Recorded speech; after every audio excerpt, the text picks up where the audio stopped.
Good afternoon to all of you. आप सभी का इस वीडियो सेशन में स्वागत है।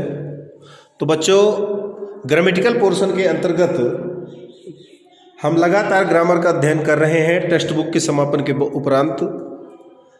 चूँकि ग्रामर किसी भी भाषा की जान होती है, ग्रामर पर हमारी पकड़ मजबूत होनी चाहिए।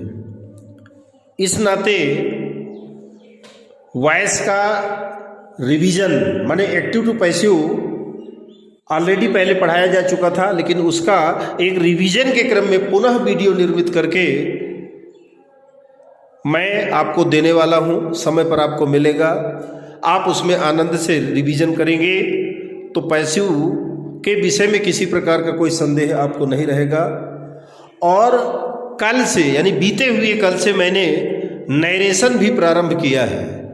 और उस वीडियो में जब फर्स्ट रिवीजन मैंने डायरेक्ट टू इनडायरेक्ट, डायरेक्ट से इनडायरेक्ट में बदलने का रिवीजन के तौर पर पहला वीडियो जो आपको मिलेगा उसमें केवल चार्ट आपको मिलेंगे और पर्याप्त मैंने समझाने का प्रयास किया है कि अगर ये चारों चार्ट की जानकारियों को यदि हमने आत्मसात कर लिया, यदि हम उसको समझ गए, है ना, तो नरेशन में हमसे गलती नहीं होगी।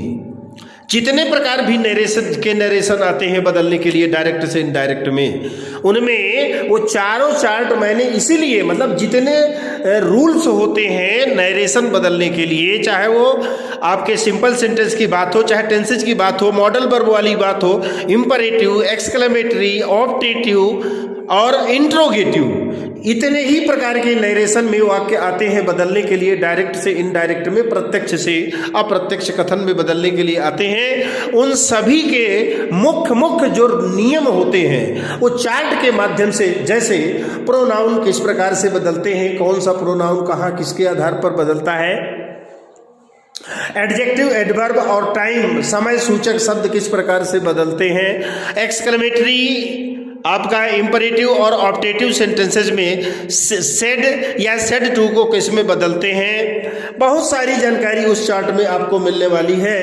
अब उसका ज़्यादा वर्णन ना करूं मैं, क्योंकि उसमें जब वीडियो आपको मिलेगा रिवीजन वाला, नरेशन का पहला वीडियो अभी वाला रिवीजन वाला, तो आपको पूरी जानकारी हो जाएगी। अब आज मैं शुरू कर रहा हूं नरेशन को बनाना, मतलब डायरेक्ट से इनडायरेक्ट में हम किस प्रकार से नरेशन को बदलें बहुत आनंद से, आराम से, बिना किसी टेंशन के। तो चलिए थोड़ी सी जानकारी यहाँ पर पुनः सेंटेंस टाइप, मतलब किस प्रकार के सेंटेंस आएंगे डायरेक्ट से इनडायरेक्ट में चेंज करने के लिए। स्क्रीन में आप देख रहे होंगे पहला लिखा है सिंपल सेंटेंस, अर्थात ये सिंपल सेंटेंस साधारण वाक्य है क्या? तो साधारण वाक्य से मेरा मतलब यहाँ पर है क्या, जिस वाक्य में सब्जेक्ट कोई एक्शन नहीं करता, जिस वाक्य में सब्जेक्ट कोई कार्य नहीं करता। सिंपल सेंटेंस तो होता है लेकिन वो कोई कार्य नहीं करता, उसे हम सिंपल सेंटेंस कहेंगे। टेंस की जानकारी आपको है, टेंस वाले आपके बदलेंगे, कौन कौन से टेंस बदलेंगे वो चार्ट में आपको बताया गया है। और मॉडल, तो इसमें देख लीजिए सिंपल सेंटेंसेस की बात हो, टेंस की बात हो या मॉडल की बात हो, ये तीनों में मैंने ये रेखा खींची है और यहाँ पर ये आपका इंडिकेशन है। मतलब क्या हुआ कि चाहे सिंपल सेंटेंस की बात हो, चाहे टेंस की बात हो, चाहे मॉडल की बात हो, इनसे निर्मित सेंटेंसेस की बात हो, ये प्लस वीई मतलब पॉजिटिव, निगेटिव, माइनस निगेटिव और ये इंट्रोगेटिव है, ध्यान रखेंगे। ये इसको मैं आपको बता रहा हूं, मैं पूरा यहाँ पर लिखने में नहीं आएगा ना, तो इसलिए शॉर्ट में मैंने आपको इशारा किया है कि सिंपल सेंटेंसेस की बात हो, टेंस की बात हो, मॉडल की बात हो, इनके पॉजिटिव सेंटेंस हो, निगेटिव सेंटेंस हो या इंट्रोगेटिव सेंटेंस हो, तो इनको हम क्या डायरेक्ट से इनडायरेक्ट में चेंज करना सीखेंगे। इंपरेटिव सेंटेंसेस का भी, चाहे सकारात्मक वाक्य हो चाहे नकारात्मक वाक्य हो, मतलब पॉजिटिव हो या निगेटिव हो, दोनों प्रकार के हमको सीखने पड़ेंगे। एक्सक्लेमेटरी सेंटेंस विस्मय सूचक वाक्य जो होते हैं, सॉरी आश्चर्य सूचक वाक्य, आश्चर्य सूचक वही है आश्चर्य विस्मय, और ऑप्टेटिव मतलब इच्छा सूचक वाक्य। इनमें इन वाक्यों को हम नरेशन मतलब डायरेक्ट से इनडायरेक्ट में किस प्रकार से चेंज करेंगे, इतने टेंसों की जानकारी हमको नरेशन में मिलने वाली है। ठीक, ये 6 बातें मैंने बताई, 6 चीजें मैंने 6 क्या टॉपिक बताए, है ना, अलग अलग बताए कि जहां हमको इनडायरेक्ट, डायरेक्ट से इनडायरेक्ट में चेंज करना है। सिंपल सेंटेंस, टेंस और मॉडल का पॉजिटिव नेगेटिव इंट्रोगेटिव, इंपरेटिव में पॉजिटिव नेगेटिव और एक्सक्लेमेटरी और ऑप्टेटिव में सामान्य वाक्य आते हैं, उनको किस प्रकार से बदला जाएगा डायरेक्ट से इनडायरेक्ट में, ये हम देखेंगे। तो एक छोटा सा नियम यहाँ पर, थोड़ी सी जानकारी आपको दे देता हूँ। If reporting speech is in present और फ्यूचर टेंस, यदि रिपोर्टिंग स्पीच का वाक्य, कल मैंने आपको उस वीडियो में बताया है कि रिपोर्टिंग स्पीच किसको कहते हैं और रिपोर्टेड स्पीच किसे कहते हैं, तो पुनः एक बार मैं आपको ध्यान दिला देता हूं कि कोटेशन मार्क के अंतर्गत, मतलब जो इन्वर्टेड कॉमा रहता है, तो इन्वर्टेड कॉमा के अंदर जो भाग रहता है वो रिपोर्टेड स्पीच होता है, और फिर उसके क्या दाएं में या बाएं में, मतलब उसके आगे या पीछे कॉमा से अलग हुआ जो भाग होता है उसको हम रिपोर्टिंग स्पीच कहते हैं। ठीक, तो यदि रिपोर्टिंग स्पीच वर्तमान काल में हो या तो वो भविष्य काल में हो, तो उस स्थिति में वर्ब में बदलाव नहीं होता, या मैं यूं कहूं कि ऐसी स्थिति में वर्तमान काल और भविष्य काल की स्थिति में जो रिपोर्टेड स्पीच का जो भाग होता है, उसका जो सेंटेंस होता है, उस सेंटेंस का टेंस नहीं बदलता। भाई देखिए, टेंस बदलना मतलब क्या, वर्ब भी तो बदलेगी, वर्ब का बदलना ही तो टेंस का बदलना कहलाता है। वर्तमान में इज आप बोलते हैं, एम बोलते हैं, आर बोलते हैं, वही आपका जब टेंस बदल जाएगा तो भूतकाल में वाज वर्ब हो जाएगा आपका, भविष्य काल में आपका विल हो जाएगा। तो वर्ब का बदलना ही तो टेंस का बदलना है। इसलिए यहां पर मैंने आपको बताया है कि यदि रिपोर्टिंग स्पीच का वाक्य वर्तमान काल में हो या भविष्य काल में हो, तो ऐसी स्थिति में वर्ब में किसी प्रकार का, रिपोर्टेड स्पीच की वर्ब में कोई परिवर्तन नहीं होगा, मतलब टेंस में किसी प्रकार का बदलाव नहीं होगा। ये बात आपको समझ में आ गई होगी। ठीक है, चलिए उदाहरण के माध्यम से शुरू करते हैं। मतलब सिंपल सेंटेंस, टेंस और मॉडल, इसके इन तीनों के पॉजिटिव नेगेटिव, मतलब ये केवल 3 के उदाहरण यहाँ पर मैंने लिखे हैं आपको बताने के लिए। इंपरेटिव सेंटेंसेस अलग से मिलेंगे, एक्सक्लेमेटरी अलग से मिलेगा और ऑप्टेटिव भी अलग से मैं आपको दूंगा। लेकिन यहाँ पर सिंपल सेंटेंस जिसमें कर्ता कोई कार्य नहीं करता, टेंस वाले हो गए और मॉडल वाले हो गए, इनको पॉजिटिव नेगेटिव के विषय में हम यहाँ पर अध्ययन करेंगे विभिन्न उदाहरणों के माध्यम से, विभिन्न एग्जाम्पल के माध्यम से। चलिए example number 1, he said to me. अब देख लीजिए, सेड ये पास्ट टेंस है आपका, से का पास्ट टेंस क्या होता है, सेड होता है। Second form of the verb से इज सेड, है ना। तो ही सेड टू मी, उसने मुझसे कहा।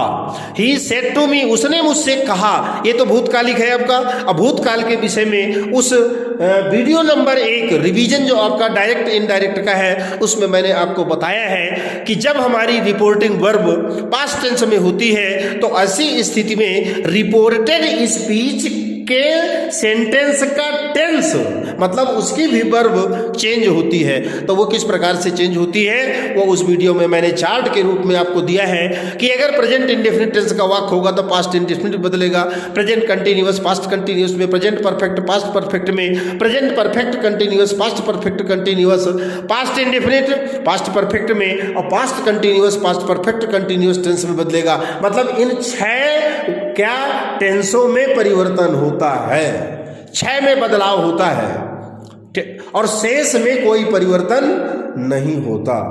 क्लियर? 6 में परिवर्तन होगा आपका, मतलब चारों जो आपके सिंपल वाले हैं, 4 आपके होते हैं ना, सिंपल प्रेजेंट या जिसको प्रेजेंट इंडेफिनिट बोलते हैं, फिर present continuous, present perfect continue, तो ये सारे के सारे अपने क्या किसके पास्ट में बदल जाएंगे। इंडेफिनिट है तो इंडेफिनिट बदल जाएगा, कंटिन्यूअस में बदल जाएगा, परफेक्ट में बदल जाएगा, और नीचे वाला जो आपका है प्रेजेंट परफेक्ट कंटिन्यूअस टेंस, वो पास्ट परफेक्ट कंटिन्यूअस में बदलेगा। तो 4 तो ये हो गए। इसके बाद पास्ट इंडेफिनिट जिसको आप सिंपल पास्ट बोलते हैं, वो पास्ट परफेक्ट में बदलता है, और पास्ट कंटिन्यूअस का जो वाक्य होता है वो पास्ट परफेक्ट कंटिन्यूअस टेंस में बदलता है। लेकिन पास्ट परफेक्ट और पास्ट परफेक्ट कंटिन्यूअस टेंस जो 2 आपके पास्ट में बचते हैं, इनमें किसी प्रकार का बदलाव नहीं होता। ये मैंने उस वीडियो में चार्ट के माध्यम से आपके सामने बात रखने का प्रयास किया है। तो यहाँ पर देखिए, ही सेड टू मी, उसने मुझसे कहा I can meet you now, अब मैं तुमसे मिल सकता हूं। तो यहां पर ये कैन जो आपका है ये मॉडल वाली बात आ गई आपकी, जो यहां पर मैंने आपको मॉडल बताया है ना कि मॉडल का पॉजिटिव हो और चाहे निगेटिव हो, इन दोनों का अध्ययन हमको करना पड़ेगा, सीखना पड़ेगा, है ना। इंट्रोगेटिव प्रश्नवाचक वाक्यों का भी हम किस प्रकार से नरेशन बदलेंगे वो भी सीखना पड़ेगा। ये यहाँ पर बात आपको बताई गई। तो ही सेड टू मी, उसने मुझसे कहा I can meet you now, अब मैं तुमसे मिल सकता हूं। ठीक है, तो एक चीज आप जान लीजिए कि सेड या सेड टू को, है ना, सेड टू को आप किस में बदलेंगे? टोल्ड में बदलेंगे। ये चाहे मॉडल वाली बात हो, चाहे सिंपल सेंटेंस की बात हो, चाहे टेंस की बात हो, हमें सेड टू को टोल्ड में बदलना होगा। ये बात आप इसको अपने दिमाग में रख लीजिए। ही सेड टू मी, ठीक, सेड टू को हमने किस में बदल दिया? टोल्ड में बदल दिया। ये देखिए ही टोल्ड मी हो गया इधर का क्लियर। कॉमा इन्वर्टेड कॉमा को हटाकर कनेक्टिव दैट लगाएंगे, ये भी क्लियर है आपका। कॉमा इन्वर्टेड कॉमा हटा करके दैट लगा दीजिए। अब आगे थोड़ा सा सतर्क हो जाइए भाई, अब प्रोनाउन में परिवर्तन होगा और वर्ब में भी परिवर्तन होगा। कैन कुड में बदलेगी पास्ट में, ये भी आप ध्यान रखेंगे। कैन कुड में बदलेगी, कैन का पास्ट टेंस कुड होता है, तो एक तो ये हो गया। नाउ भी लिखा है तो नाउ का भी देन होता है। ये क्या है आपका? टाइम। नाउ माने अब देन माने तब। ये भी सब आपके बदलेंगे। अब प्रोनाउन किस में बदलेगा? तो ये देखिए यहाँ पर ये आई है आपका रिपोर्टेड स्पीच में सब्जेक्ट के रूप में। ठीक है, तो आई फर्स्ट पर्सन है और नियमानुसार जो फर्स्ट पर्सन के प्रोनाउन होते हैं वो रिपोर्टिंग स्पीच का जो वाक्य होता है उसके सब्जेक्ट के आधार पर बदलते हैं। तो आई को आप उठा करके कहाँ ले जाएंगे? यहां ले जाएंगे, ही में ले जाएंगे। आई चेंज होगा सब्जेक्ट में। रिपोर्टिंग स्पीच का सब्जेक्ट क्या है? ही है, तो ही में चेंज हो जाएगा आपका। बात समझ में आ रही होगी। आई फर्स्ट पर्सन के प्रोनाउन रिपोर्टिंग स्पीच के सब्जेक्ट के आधार पर बदलते हैं। सेकंड पर्सन के प्रोनाउन रिपोर्टिंग स्पीच के ऑब्जेक्ट के आधार पर चेंज होते हैं। और थर्ड पर्सन के जो प्रोनाउन होते हैं ही, सी, दे, एनी नेम, किसी का नाम हो, उनमें किसी प्रकार का परिवर्तन नहीं होता है। तो he said to me I can meet you now, तो इसका हो जाएगा आपका indirect narration. He told me, connect to that लगाएंगे, कॉमा इन्वर्ट कॉमा हटा देंगे, आई को ही में चेंज करेंगे, कैन को कुड में चेंज करेंगे और बाकी ही कुड मीट मी। अब देखिए एक चीज और देख लीजिए, यहां पर यू लिखा हुआ है। यू कौन सा पर्सन है? सेकंड पर्सन है। और सेकंड पर्सन के प्रोनाउन जो है वो रिपोर्टिंग स्पीच के ऑब्जेक्ट के आधार पर बदलते हैं। तो ये देखिए मैं दिखा रहा हूं आपको, यू किस में बदलेगा? यही ऊपर लिखा हुआ है, देख लीजिए, मी। ही सेड टू मी, ये है रिपोर्टिंग स्पीच आपका, और रिपोर्टिंग स्पीच का सब्जेक्ट ही है और ऑब्जेक्ट मी है। तो मी यानी किससे बना है? आई से बना है। किससे बना है ना? आई से ना। लेकिन ये जो आपका है यू यहाँ पर, ये है ऑब्जेक्टिव केस, तो हमको आई का ऑब्जेक्टिव केस रखना पड़ेगा। तो आई का ऑब्जेक्टिव केस क्या होता है? मी होता है। ठीक है भाई, यू का तो यू ही होता है। यू का सब्जेक्टिव केस या जिसको कर्ता कारक बोलते हैं और कर्म कारक दोनों वही होते हैं, लेकिन आई में तो ऐसा नहीं होता। आई का ऑब्जेक्टिव केस मी होता है और पॉजेसिव केस आपका माई होता है। ठीक है, तो पहली बात हम क्या करेंगे? सेड टू को टोल्ड में बदलेंगे। ये बदल गया आपका, देख लीजिए। सेड टू को हमने टोल्ड में बदला। इसके बाद मी ज्यों का त्यों आएगा, कनेक्टिव दैट लगाएंगे, कॉमा इन्वर्टेड कॉमा हटा करके। आई फर्स्ट पर्सन का है तो इसको रिपोर्टिंग स्पीच के सब्जेक्ट बने ही के आधार पर बदलेंगे, तो ही हो गया। कैन को कुड में बदलेंगे, मॉडल वर्ब है तो कैन का पास्ट टेंस कुड होता है। मीट में किसी प्रकार का परिवर्तन नहीं होगा। अब मी, यहां मी ये क्या है आपका? आई का ऑब्जेक्टिव केस है। तो इसी को चूंकि आई है तो ये होगा रिपोर्टिंग स्पीच के किसके आधार पर? ये यू है आपका, सॉरी यू है आपका ना, तो यू सेकंड पर्सन है आपका। और सेकंड पर्सन का जो कोई जो प्रोनाउन होते हैं वो रिपोर्टिंग स्पीच के ऑब्जेक्ट के आधार पर बदलते हैं। यहाँ मी है, ठीक है, तो ये मी आपका ही सेड टू मी, तो हो जाएगा he told me that he could meet me. Me you को मी में चेंज कर देंगे क्योंकि ये भी ऑब्जेक्टिव केस है, ये भी ऑब्जेक्टिव केस है। ठीक। तो ही कुड मीट मी और नाउ को देन में बदल देंगे। तो अब पूरा वाक्य आपका आप देख लीजिए क्या बना। He told me that he could meet me then. Clear? ये तो बात समझ में आई होगी आपको किस में किस प्रकार बदलेंगे। और आगे देख लीजिए, Ravi said to me, Ravi ने मुझसे कहा, ही इज माई फ्रेंड, वह मेरा मित्र है। ठीक है, तो Ravi said to me past tense का वाक्य है आपका। सेड टू को टोल्ड में हमने बदला, तो रवि टोल्ड मी दैट। ही को नहीं बदलेंगे भाई, ही को क्यों बदलेंगे? मैंने अभी आपको कहा ना कि आप ही को नहीं बदलेंगे क्योंकि वो सिंगुलर नंबर थर्ड पर मतलब थर्ड पर्सन के जो होते हैं, थर्ड पर्सन के प्रोनाउन चेंज नहीं होते हैं। लेकिन यहाँ पर जो रिपोर्टिंग वर्ब आपकी है, ये रिपोर्टिंग स्पीच का वाक्य पास्ट टेंस में है, तो ये जो रिपोर्टेड स्पीच का वाक्य है इसकी वर्ब बदल जाएगी। प्रोनाउन नहीं बदलेंगे लेकिन टेंस बदल जाएगा। तो ही इज माई फ्रेंड है ना, माई भी बदलेगा आपका, माई तो बदल जाएगा, थर्ड पर्सन नहीं बदलेगा।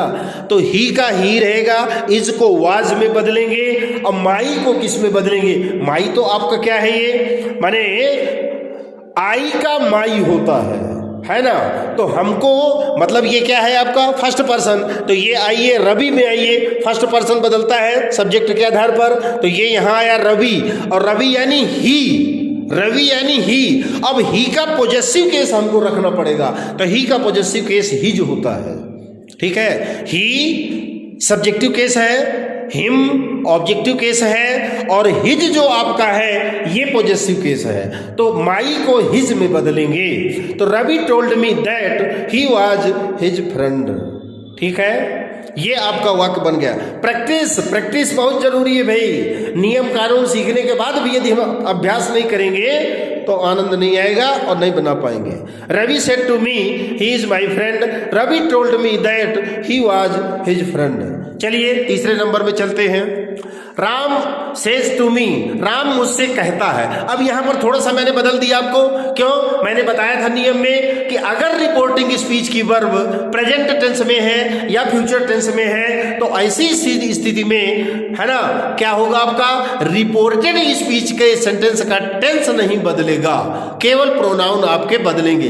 दूसरी चीज एक और आ गया, सेज टू है, ये देख लीजिए, सेज टू को टेल्स में बदलते हैं।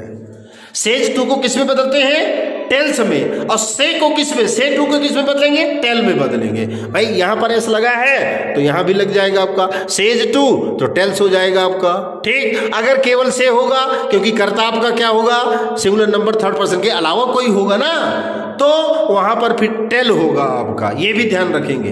तो Ram says to me, says to को टेल्स में बदलेंगे तो राम टेल्स मी, ये हो गया, कनेक्टिव दैट लगाएंगे।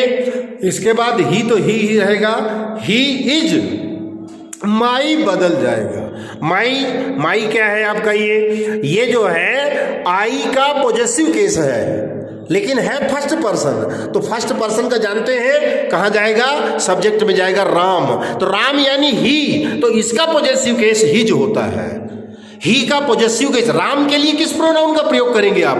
माने ऐसा नहीं है कि माई यानी फर्स्ट पर्सन है तो सब्जेक्ट के आधार पर बदलेगा तो आप राम लिख देंगे, राम नहीं लिखेंगे। राम के लिए आप सोचिए कि कौन से प्रोनाउन का प्रयोग करते हैं, तो राम के लिए ही प्रोनाउन का प्रयोग करते हैं और ही का पॉजेसिव केस ही जो होता है। ठीक है, तो राम टेल्स, टेल्स किसको बनाया हमने, सेज टू को बनाया। तो Ram tells me, connective that लगाएंगे और इसके बाद लिखेंगे he is his friend. Clear? चलिए एक भविष्यत काल वाला बता देता हूं, Suresh will say to me. ठीक, सुरेश मुझसे कहेगा। तो एक चीज यहां पर देख लीजिए, विल से को विल टेल में बदलते हैं, ये भी एक नई चीज देख लीजिए। सेज टू को टेल्स में, से टू को केवल टेल में, और विल से को किस में, विल टेल में बदलेंगे। Suresh will say to me, Suresh मुझसे कहेगा, ही इज माई फ्रेंड, वह मेरा मित्र है। तो Suresh will tell me, that लगाएंगे, ही को ही रहेंगे, बाकी पूरा वही, माई को किस में बदलेंगे, फर्स्ट पर्सन है, ये जाएगा सुरेश में। फिर वही आ गया पिछले वाक्य की तरह, राम वहां था यहाँ सुरेश आ गया। सुरेश के लिए किस प्रोनाउन का, ही का पॉजेसिव केस हिज, तो ही इज हिज फ्रेंड। ठीक है, Suresh will say to me, Suresh मुझसे कहेगा, ही इज माई फ्रेंड, वह मेरा मित्र है। Suresh will tell me that he is his friend. Suresh will tell me that he is his friend. ठीक है। 5th नंबर देखिए, शी सेड टू अमन, उसने अमन से कहा, आई डोंट हेट यू, मैं तुमसे घृणा नहीं करती। शी सेड टू अमन, उसने अमन से कहा, आई डोंट हेट यू। ये क्या है? निगेटिव, क्योंकि मैंने वहां पर बताया था कि सिंपल सेंटेंस, टेंसेज और मॉडल्स के पॉजिटिव निगेटिव दोनों का नरेशन हमको सीखना है। तो यहां पर देख लीजिए, शी सेड टू अमन, उसने अमन से कहा, ये पास्ट टेंस का वाक्य है आपका, रिपोर्टिंग स्पीच है। ये सेड टू, सेड है आपका पास्ट टेंस है। I do not hate you, मैं तुमको घृणा नहीं करती। ठीक है। तो अब निगेटिव का उत्तर निगेटिव में आपको देना पड़ेगा। बाकी परिवर्तन प्रोनाउन का परिवर्तन होगा, सब उसी प्रकार करेंगे आप। सेड टू को पहली बात सेड टू को टोल्ड में बदल दीजिए, तो ये सेड टू को टोल्ड हो गया। सी टोल्ड अमन, ये क्लियर हो गया आपका। इसके बाद कॉमा, इन्वर्टेड कॉमा हटा करके दैट लगा दीजिए। आई को किस में बदलेंगे? रिपोर्टिंग स्पीच के सब्जेक्ट के आधार पर बदलेंगे। रिपोर्टिंग स्पीच की का सब्जेक्ट सी है, तो यहां पर सी आ गया। ये देख लीजिए, आई की जगह सी को हमने रख दिया। और इसके बाद देखिए कि सेड टू माने पास्ट टेंस है, I do not hate you, तो डू नॉट ये प्रेजेंट में काम आते हैं, और पास्ट में जब हम जाएंगे तो डिडंट का प्रयोग होता है। पास्ट में मतलब प्रेजेंट, पास्ट इंडेफिनिट या जिसको सिंपल पास्ट कहते हैं, है ना, उसके अफर्मेटिव सेंटेंस को निगेटिव में बदलने के लिए हम डिड नॉट का प्रयोग करते हैं। तो एक तो हमने आई को सी में बदला, और डू नॉट को हम डिडंट में बदल देंगे, डिड नॉट में बदल देंगे। और हेट हेट ही रहेगा। अब यू ये सेकंड पर्सन है आपका, और सेकंड पर्सन का जो आपका प्रोनाउन होता है वो रिपोर्टिंग स्पीच के ऑब्जेक्ट के आधार पर बदलता है। ऑब्जेक्ट यहाँ पर अमन है, और अमन के लिए किस प्रोनाउन का प्रयोग करेंगे? ही का प्रयोग करेंगे। लेकिन यू यहाँ पर ऑब्जेक्टिव केस है, तो इसका ही का ऑब्जेक्टिव केस हिम होगा। She told Aman that she didn't hate him. Clear? She told Aman that she didn't hate him. ये आपका पूरा हो गया। 6 नंबर देखिए, शी सेज टू रवि, वह रवि से कहती है। She says to Ravi, present indefinite है, सेज लगा हुआ है। सेज को आप सेज टू को टेल्स में बदल दीजिए, तो शी टेल्स रवि। आई को सी में बदलिए, क्यों? आई फर्स्ट पर्सन प्रोनाउन है, तो सी में जाएगा, रिपोर्टिंग स्पीच के सब्जेक्ट के ऊपर जाएगा, तो सी हो गया। डू नॉट है, तो सी के लिए डू नॉट का प्रयोग तो होता नहीं है, आप जानते हैं। सी के लिए किसका प्रयोग होगा? डज नॉट का प्रयोग होगा। तो सी डजंट हेट, यू को वही रवि में बदलेंगे, तो रवि के लिए ही का प्रयोग, और ही का जो आपका ऑब्जेक्टिव केस होता है वो हिम होता है। तो she tells Ravi that she doesn't hate him. Clear? अब आते हैं हम इंट्रोगेटिव सेंटेंसेज में। यहां पर भी ध्यान से थोड़ा सा देखना पड़ेगा आपको कि प्रश्नवाचक वाक्य 2 प्रकार से बनते हैं, और प्रश्नवाचक वाक्य मिलेंगे कहां आपको? कोटेशन मार्क के अंतर्गत, मतलब इन्वर्टेड कॉमा के अंदर वाला जो भाग है जिसको हम रिपोर्टेड स्पीच कहते हैं, उसमें जो वाक्य रहेगा वो प्रश्नवाचक रहेगा। और प्रश्नवाचक वाक्य 2 प्रकार से बनते हैं, ऑक्सिलरी वर्ब से और WH टाइप वर्ड से। मतलब सहायक क्रिया से भी हमारे प्रश्नवाचक वाक्यों का निर्माण होता है, और WH type where, when, what etcetera, इनसे भी प्रश्नवाचक वाक्यों का निर्माण होता है। ठीक है? तो इसमें एक सहायक क्रिया वाला मैं बता देता हूं, और एक आपको WH टाइप का बता देता हूं, ताकि आपको रास्ता मिल जाए। देखिएगा, ही सेड टू मीनू, उसने मीनू से कहा, आर यू कमिंग, क्या तुम आ रहे हो? अब देख लीजिए, तो इसमें एक सामान्य, बाकी बदलाव वही रहेगा, लेकिन क्या बदलाव? देखिए, बी केयरफुल। सेड टू को अभी तक आपने बदला किस में? टेल्स में बदला। अगर आपका किस में है? प्रेजेंट इंडेफिनिट में है। पास्ट में सेड टू है तो टोल्ड में बदला। लेकिन यहां पर जो प्रश्नवाचक वाक्य होते हैं बच्चों, उसमें जो सेड टू आता है उसको हम आस्क्ड में बदलते हैं। किस में बदलते हैं? आस्क्ड। आस्क माने पूछा। He said to Meenu, he asked Meenu, उसने मीनू से पूछा। ये बदल जाएगा आपका। सेड टू को आस्क्ड में बदलेंगे। एक और नई चीज आपको बता दूं मैं कि जब कभी भी प्रश्नवाचक वाक्यों का जो रिपोर्टेड स्पीच का वाक्य होता है, प्रश्नवाचक है, हमको डायरेक्ट से इनडायरेक्ट में बदलना है, तो और जो प्रश्नवाचक वाक्य है वो सहायक क्रिया से शुरू हो रहा है, आर लगा हुआ है, देख लीजिए आर हेल्पिंग वर्ब है ये, आर यू कमिंग, क्या कि तुम आ रहे हो। तो ऐसी स्थिति में जो कनेक्टिव होता है, मतलब कॉमा इन्वर्टेड कॉमा को हटाने के बाद अभी तक हम दैट जोड़ते थे, अब हम दैट का प्रयोग नहीं करेंगे। अगर सहायक क्रिया से शुरू है वाक्य तो दो कनेक्टिव है, इफ या वेदर, इफ या वेदर, वेदर। अब दोनों सेम है, दोनों की मीनिंग वही है, आप इसका प्रयोग करिए चाहे इसका प्रयोग करिए, बिल्कुल एकदम कहीं कोई डाउट नहीं है, इनमें कोई अंतर नहीं है। लेकिन है तो नियम तो है, तो नियम तो हमको बताना पड़ेगा, इफ का प्रयोग करिए या वेदर का प्रयोग करिए, कॉमा इन्वर्टेड कॉमा हटा करके, ठीक है। पहली बात, सेड टू को आस्क्ड में बदलेंगे, कॉमा इन्वर्टेड कॉमा को हटाकर इफ या वेदर का प्रयोग करेंगे। एक तो ये नई चीज मैंने बताई, और एक चीज सुनिए, यहां पर ये आर यू कमिंग ये प्रश्नवाचक वाक्य ना, तो जब हम इनडायरेक्ट में बदलेंगे बच्चों तो इसको हम क्या इंट्रोगेटिव वाक्य नहीं बनाएंगे, इसको हम अफर्मेटिव के रूप में बनाएंगे, मतलब अब वो सकारात्मक वाक्य हो जाएगा, प्रश्नवाचक वाक्य नहीं रहेगा। तो एक बहुत आसान चीज बता दूं आपको, इफ या वेदर का प्रयोग करेंगे, क्लियर। दूसरी चीज देखिए यहां क्या लिखा है, आर यू, ये सहायक क्रिया है ना, ये यू क्या है आपका ऑब्जेक्ट है ना, तो यू इधर आएगा, ये बदलेंगे आपके, यू इधर लाइए, यू को इसको इधर ले जाइए, सहायक क्रिया बाद में जाएगी और यू या जो आपका रहेगा वो पहले आएगा। अब यू क्या है, ये यू है सेकंड पर्सन, और सेकंड पर्सन के जो प्रोनाउन होते हैं वो रिपोर्टिंग स्पीच के ऑब्जेक्ट के आधार पर बदलते हैं। रिपोर्टिंग स्पीच की का ऑब्जेक्ट क्या है, मीनू, मीनू यानी सी, मीनू यानी सी, ये भी आपका सब्जेक्टिव केस है, और ये भी इसका जो सब्जेक्टिव केस बनेगा मीनू का वो सी बनेगा। तो मतलब यू यानी मीनू यानी सी, तो यहां पर पहले सी को लाइए, इसको इंटरचेंज होते हैं, ये यहां आएगा और ये इधर जाएगी।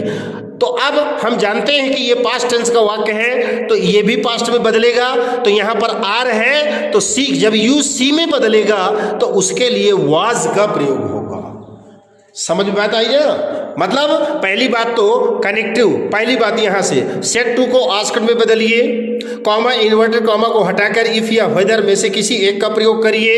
इसके बाद जो आपका आर यू कमिंग, क्या तुम आ रहे हो, ठीक, तो ये आर जो है चूंकि प्रश्नवाचक बनाने के लिए यू के लिए आर का प्रयोग होता है, सामान्य सवाल क्या बनेगा, यू आर कमिंग, तुम आ रहे हो, आर यू कमिंग, क्या तुम आ रहे हो। तो इसमें जो ये सब्जेक्ट आपका है, ये देखिए ये सब्जेक्ट है ना, तो ये ऐसे ये इधर आएगा, इफ या वेदर के बाद लगेगा, ठीक है। और ये जो वर्ब है ये वर्तमान काल की है, तो ये भूतकाल में बदलेगी, आर वर्तमान काल में यू के लिए प्रयोग हुआ तो ये वाज में बदलेगी आपकी, ठीक है ना। तो ये देखिए इफ या वेदर दोनों नहीं लगाएंगे, एक का प्रयोग करेंगे, और यू को हमने मीनू में बदला, सी में बदला, आर को हमने वाज में बदल दिया, अब बाकी कमिंग उसी प्रकार से रहेगा।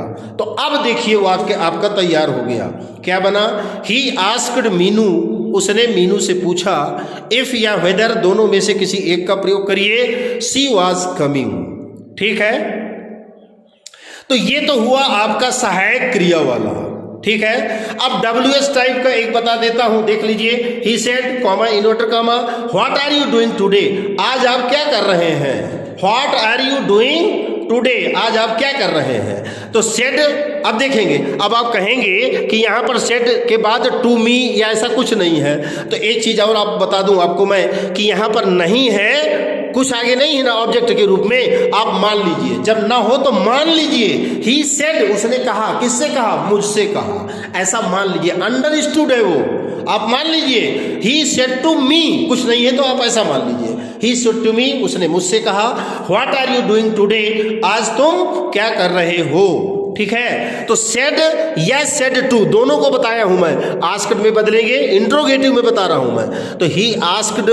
अब इसके बाद देखिए एक बात आपकी आ गई कि अभी हमने बताया, लिखा कि अगर सहायक क्रिया से वाक्य आपका प्रश्नवाचक शुरू होता है तो इफ या वेदर का प्रयोग करेंगे, तो क्या यहां पर भी इफ या वेदर का प्रयोग करेंगे, नहीं, यहां पर नहीं करेंगे। यहां पर जो WH टाइप का वर्ड जिससे वाक्य आपका प्रश्नवाचक बना है वही कनेक्टिव का काम करेगा, हमें किसी दूसरे वर्ड को लाने की जरूरत नहीं है। ये देखिए व्हाट है, व्हिच है, व्हेन है, वेयर, जो भी होगा वही है, वही कनेक्टिव बनेगा। ये देखिए तो ही आस्क्ड व्हाट, ये आ गया। अब फिर वही देखिए यू है ना आपका, यू सेकंड पर्सन है और सेकंड पर्सन का प्रोनाउन किस में बदलता है, रिपोर्टिंग स्पीच के ऑब्जेक्ट के आधार पर। चूंकि यहाँ रिपोर्टिंग स्पीच में ऑब्जेक्ट नहीं है तो मैंने अभी आपसे कहा कि ही सिट टू मी अंडरस्टूड है, आप उसको मान लीजिए। तो मी आया ना, मी यानी क्या, आई, मी यानी आई, मी क्या है, ऑब्जेक्टिव केस आई का होता है, ठीक है। चूंकि यहाँ ये ऑब्जेक्टिव केस में है, ठीक है, तो इसको भी हम किस में रखेंगे, ऑब्जेक्टिव केस में रखेंगे। तो इसको हमने आई में चेंज किया, तो व्हाट ये तो कनेक्टिव बन गया आपका। इसके बाद यू को आई में बदल दिए और आर को वाज में बदल दिए। ये देखिए तो व्हाट आई वाज डूइंग उसी प्रकार रहेगा, टुडे को दैट डे में बदल देंगे। ये चार्ट में मैंने आपको बताया है, आप देखेंगे उसको। तो अब देखिए वाक्य क्या बना, he said comma inverter comma what are you doing today. तो इसको सेड है, केवल सेड टू तो नहीं है ना, आप ऐसा मान लीजिए ही सेड टू मी, उसने मुझसे कहा आज तुम क्या कर रहे हो। तो सेड टू को आस्क्ड में बदलेंगे। WS टाइप का जो वर्ड आपका है जिससे प्रश्नवाचक वाक्य का निर्माण हो रहा है वो कनेक्टिव का काम करेगा, जोड़ने का काम करेगा। इफ वेदर दैट इत्यादि का प्रयोग नहीं करेंगे। तो ही आस्क्ड व्हाट। इसके बाद देखिए ये जो मैं अभी बता रहा हूं आपको, ये इधर और ये इधर, सहायक क्रिया इधर आएगी। यू जो है ये जाएगा मी में, यहां पर नहीं है, आप मान लीजिए ही सेड टू मी यानी आई, मी यानी आई। तो यहां पर ये सब्जेक्टिव केस, तो ये भी सब्जेक्टिव केस। यू यहां सब्जेक्टिव केस में है, ध्यान रखेंगे, ये कर्ता कारक के रूप में है। तो इधर जो मी है वो मी किस का सब्जेक्टिव केस क्या होता है, आई होता है। तो यू को इसमें मी में बदलेंगे, मतलब आई में बदलेगा। और आर चूंकि ये पास्ट टेंस की बात हो रही है तो आर को वाज में बदल देंगे। तो आई वाज, इसके बाद डूइंग और टुडे को दैट डे में बदल देंगे, ठीक। तो अब वाक्य आपका पूरा कंप्लीट हो गया। He asked what I was doing that day. तो ये कुछ वाक्य थे आपके सिंपल सेंटेंस, टेंस और मॉडल्स को लेकर के मैंने यहाँ पर एक अलग से आपको जानकारी दी, क्योंकि इसके बाद सिंपल सेंटेंस, टेंस या मॉडल वाले आपको मैं नहीं बताऊंगा, क्योंकि इंपरेटिव, एक्सक्लेमेटरी और ऑप्टेटिव भी अभी पड़े हुए हैं। प्रश्नवाचक वाक्यों को भी मैंने बता दिया यहाँ पर दो प्रकार से। सहायक क्रिया से यदि आपका प्रश्नवाचक वाक्य रिपोर्टेड स्पीच में शुरू होता है, बनता है, तो आप इफ या वेदर का प्रयोग करेंगे कनेक्टिव के रूप में। लेकिन अगर रिपोर्टेड स्पीच का वाक्य WS टाइप किसी वर्ड से शुरू होता है तो वही WS टाइप का वर्ड कनेक्टिव का रूप ग्रहण कर लेगा, वही कनेक्टिव बनेगा आपका। बाकी सब्जेक्ट और वर्ब ये दोनों जो रहते हैं, जैसे व्हाट आर यू, तो आर इधर जाएगा यू की तरफ, और यू जो सब्जेक्ट है वो सब्जेक्ट की तरफ आएगा। अब ये हम जानते हैं कि जो प्रोनाउन होते हैं उनका परिवर्तन का अपना एक निश्चित नियम होता है। फर्स्ट पर्सन के प्रोनाउन रिपोर्टिंग स्पीच के सब्जेक्ट के आधार पर बदलते हैं, सेकंड पर्सन के प्रोनाउन रिपोर्टिंग स्पीच के ऑब्जेक्ट के आधार पर बदलते हैं, और थर्ड पर्सन के प्रोनाउन नो चेंज रहते हैं, उनमें किसी प्रकार का परिवर्तन नहीं